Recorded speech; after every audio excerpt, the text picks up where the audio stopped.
기도하겠습니다. 좋으신 아버지 하나님, 오늘도 저희들에게 새날을 주시고 이 아침을 깨우며 말씀으로 출발하게 하시니 감사드립니다. 오늘도 우리에게 주심을 말씀을 붙들고 하나님께서 기뻐하시는 그 생명과 선의 역사를 향해 살아가게 하여 주옵소서. 결단코 우리가 주님 앞에서 자고하지 않게 하시고 세상에 아무리 많은 것을 가졌다 할지라도 저희들이 하나님의 앞에서 작은 자임을, 한계가 있는 자임을 깨닫고 늘 겸손한 마음으로 주님의 뜻이 어디에 있는가 잘 분별하면서 주님의 길을 향해 나아가는 우리 모두가 되게 하여 주옵소서. 그래서 우리에게 맡겨진 삶을 가지고 하나님께서 기뻐하시고 이 땅 가운데 이루어 가시는 하나님 나라의 평화와 사랑의 정의를 실천하며 살아가는 우리의 모습이 되게 하여 주옵소서. 우리 구주 예수 그리스도 이름으로 기도드립니다. 아멘. 오늘 우리에게 주신 말씀은 에스겔 29장 13절에서 21절입니다. 나 주 하나님이 말한다. 40년이 지나면 여러 민족 속에 흩어져 있는 이집트 사람을 내가 다시 이집트 땅으로 모아들이겠다. 내가 포로가 된 사람들을 이집트로 돌아가게 하여 그들의 고향 땅, 곧 상 이집트 땅으로 내가 그들을 데려다 놓겠다. 그들은 거기에서 힘없는 나라밖에 되지 못할 것이다. 나라들 가운데서 가장 힘없는 나라가 되어서 다시는 다른 민족들보다 높아지지 못할 것이다. 내가 그들을 작게 만들어서 그들이 다른 백성들을 다스릴 수 없게 하겠다. 이집트는 다시는 이스라엘 족속이 의지할 나라가 되지 못할 것이다. 이스라엘은 이집트가 당한 것을 보고서 이집트에 의지하려 한 것이 얼마나 잘못된 것이었는가를 상기하고 그때야 비로소 그들이 내가 주 하나님인 줄 알 것이다. 제27년 첫째 달 초하루에 주님께서 나에게 말씀하셨다.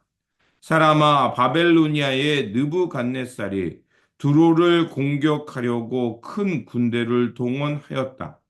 그러나 무리한 작전으로 그의 군인들은 머리털이 다 빠져서 대머리가 되고 어깨가 벗겨지기까지 하였으나 그와 그의 군대가 두로를 치려고 애쓴 수고에 대한 보상을 두로에서 받지 못하였다. 그러므로 나 주 하나님이 말한다. 내가 바벨로니아 왕 느부갓네살에게 이집트 땅을 주겠다. 그가 이집트에서 물건을 가져가고 이집트를 약탈하고 노략할 터이니 그것이 그의 군대에게 주는 보수가 될 것이다.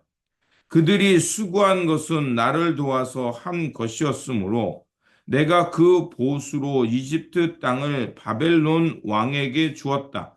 나 주 하나님의 말이다.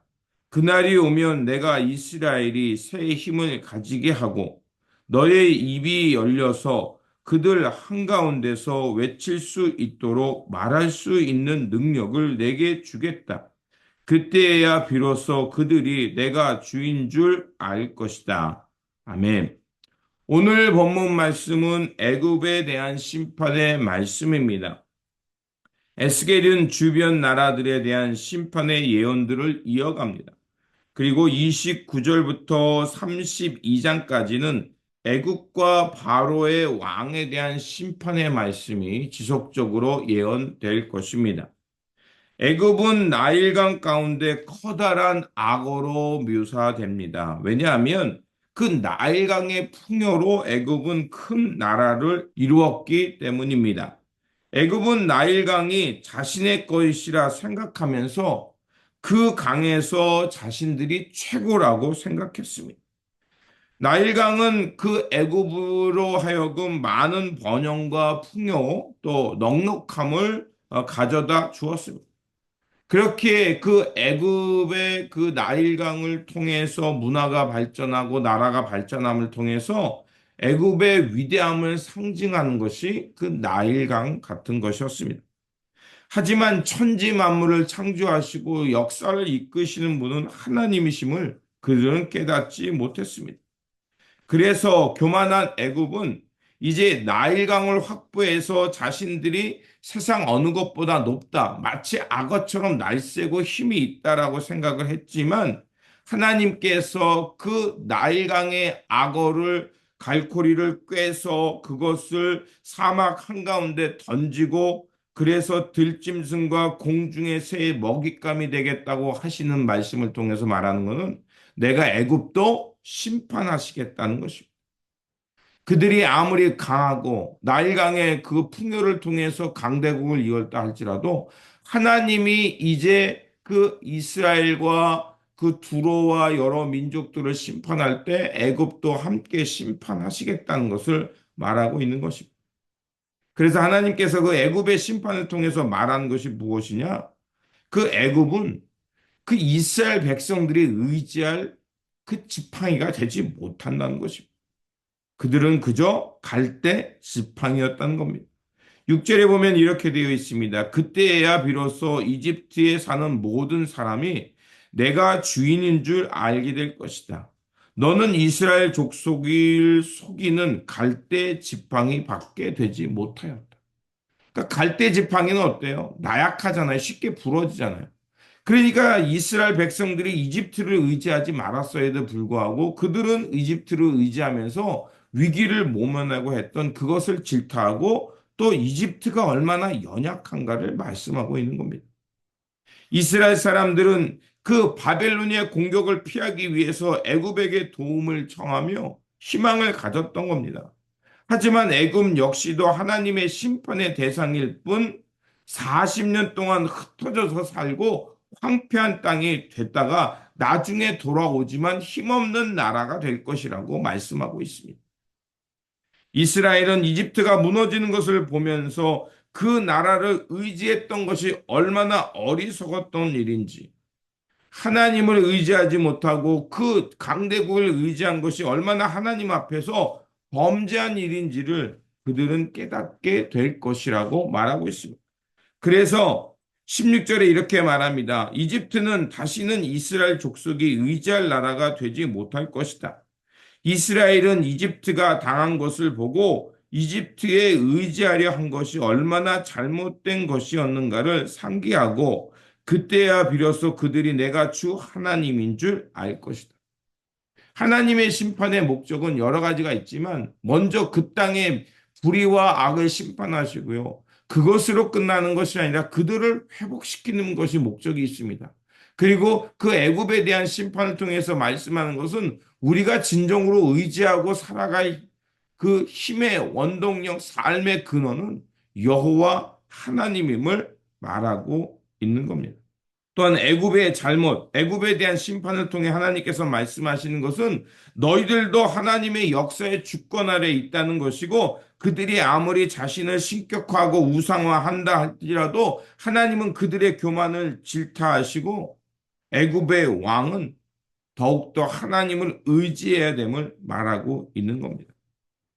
그렇습니다. 하나님께서는 애굽이 얼마나 하나님 앞에서 무력한가를 보여주시며 더 나아가 그 이집트를 의지하려고 했던 이스라엘의 그 어리석음을 꾸짖으면서 애굽 왕도 하나님의 심판의 대상일 뿐임을 말하고 있는 것입니다.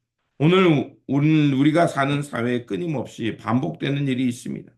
그리고 세상에는 자신이 마치 두로 왕처럼 신인 양 의시되는 사람이 있고요. 또 우리가 하나님보다 앞서서 의지하는 것들이 우리 삶 속에서 불쑥불쑥 튀어나옵니다. 그래서 그것들이 하나님을 대신하려고 하고 그것을 의지하면 내가 마치 자유와 평화, 구원을 얻을 수 있을 거라 착각하게 만드는 것도 있습니다.